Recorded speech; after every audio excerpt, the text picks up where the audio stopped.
Okay, today I'd like to talk about severe oligozoospermia and fertilization using young, healthy donor oocytes. This is a summary of a paper that appeared in Human Reproduction in July 2025 by a group from Italy entitled The Clinical Impact of Oligozoospermia in Oocyte Donation ICSI Cycles Using Pre-Implantation Genetic Tests for Aneuploidy. And here's the spoiler alert. This is what we're going to get to. At the end, we're going to demonstrate that severe oligozoospermia in IVF cycles utilizing donor oocytes does not significantly affect embryo euploidy rates or IVF outcomes or cumulative live birth rates. In other words, by way of welcome disclaimer, my name's James Danger. I'm an embryologist with more than 50 years experience. I'm not a medical person, and this information is not medical advice, but it may help you in knowing what questions to ask about your treatment with your doctor and maybe to help in understanding the advice you receive. If you're interested in promoting your clinical product using this service, this may be a place where you can do it. The aim of it really is to change an IVF client to a better informed IVF client. You can click subscribe or become a sponsor, make a donation during the GoFundMe page, or you can subscribe to the Patreon CPD program. Leave a comment and tick like if you like it. So let's get to this paper. The conclusions that the authors made was severe male factor impairs early embryonic competence in terms of fertilization rate and development potential. However, the euploidy rate and the implantation potential of the obtained blasters are independent of sperm quality.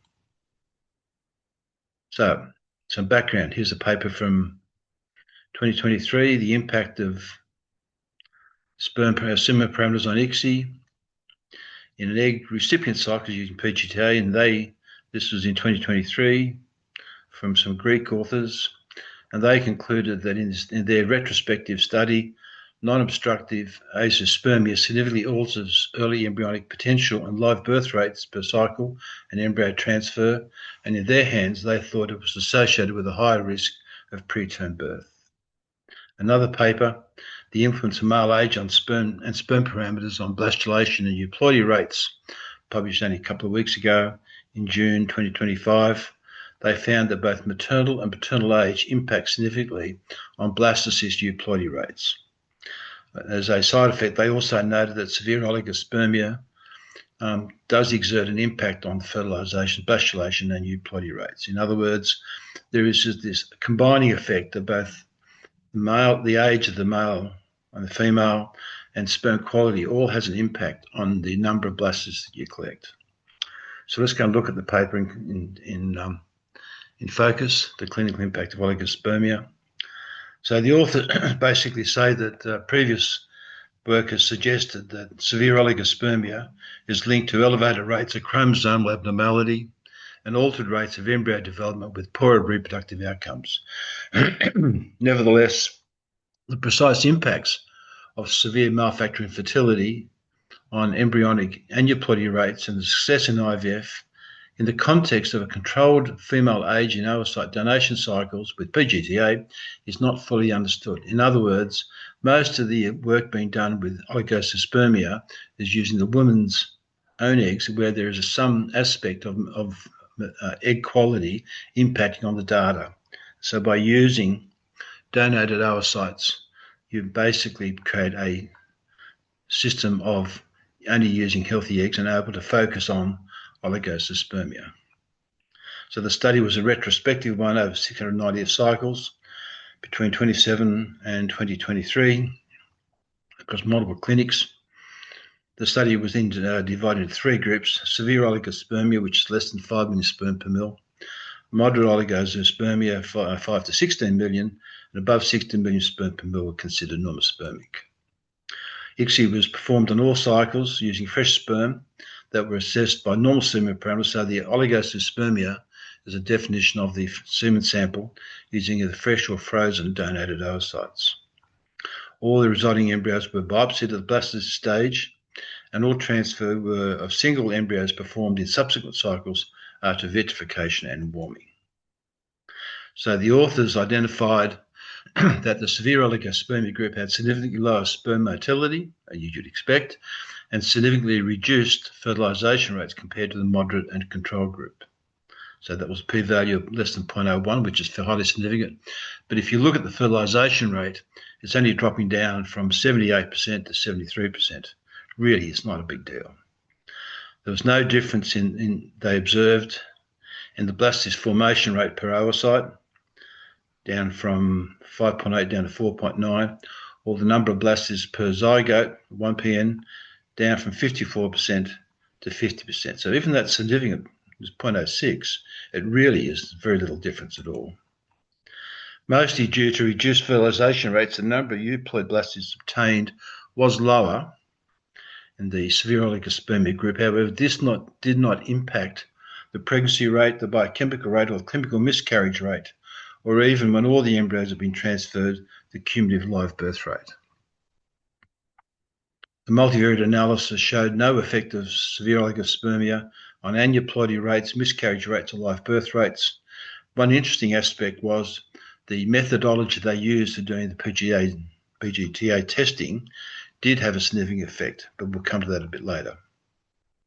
So the wider implications of this paper were that in an oocyte donation setting, they demonstrated that severe oligospermia is unlikely to significantly affect the IVF outcome following blastocyst development, which contradicts previous findings in less controlled settings. This suggests that male factor infertility in the setting of an oocyte donation program is not an indication to perform PGT-A. These results also provide reassurance for couples when undergoing treatment with oocyte donation that any related male factor infertility will not significantly impact on the treatment outcomes.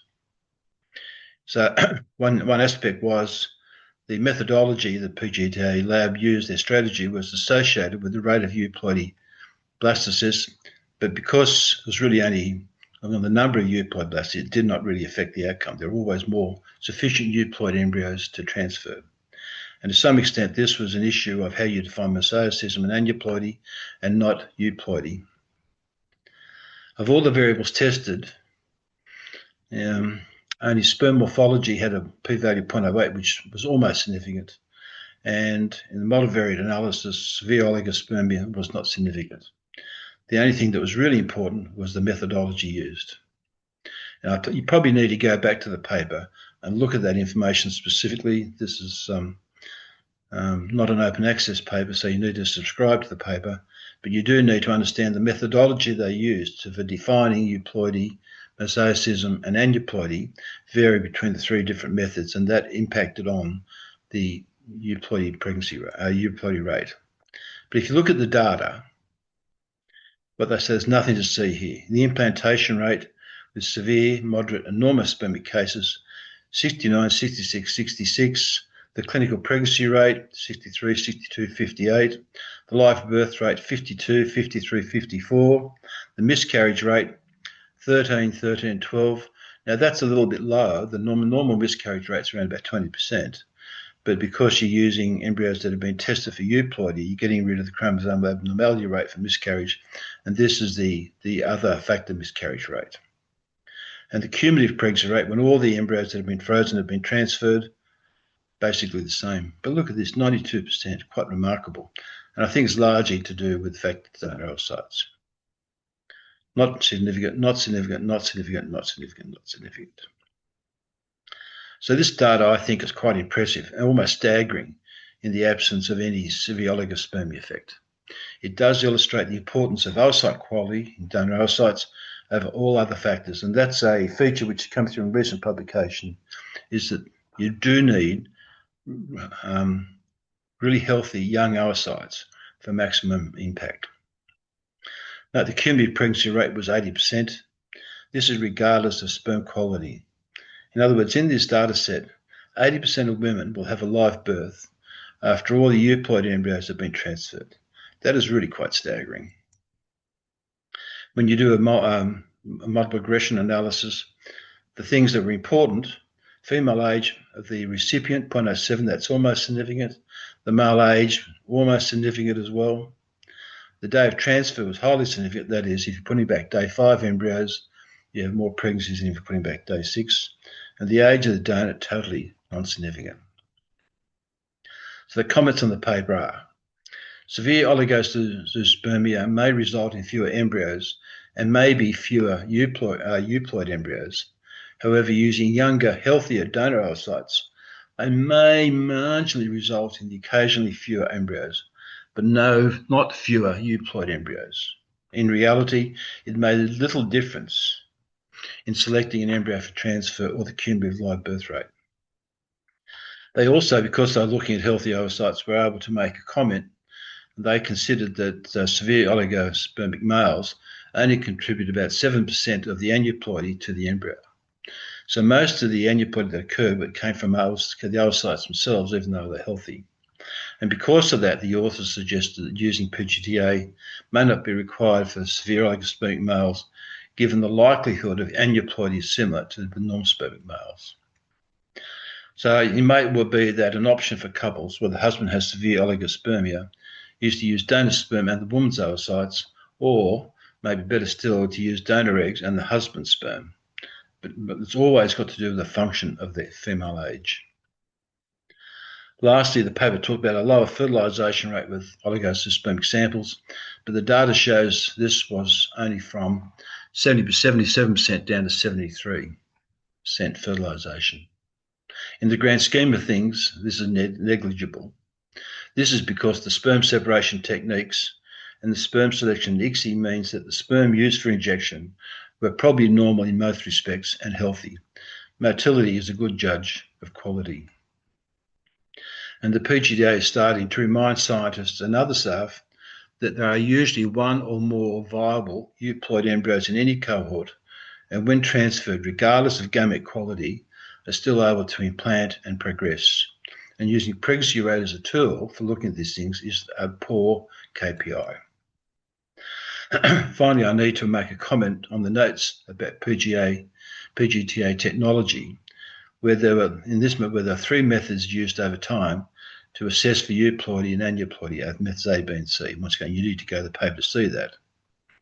They're defined in the paper, and I confess I don't really understand all the subtle differences.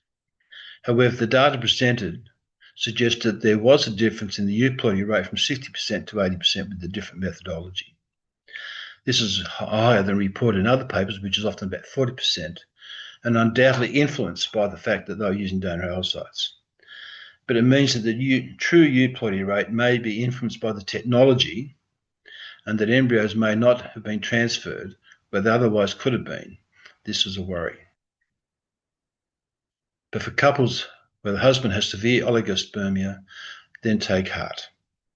As the author said, severe oligozoospermia in IVF cycles utilizing donor oocytes does not significantly affect embryo euploidy rates or IVF outcomes or cumulative live birth rates. I'd like to thank you. As I always say at the end, IVF is a personal journey that involves the action of many techniques and people. It helps to understand all aspects of that journey, and I hope this information may be of value.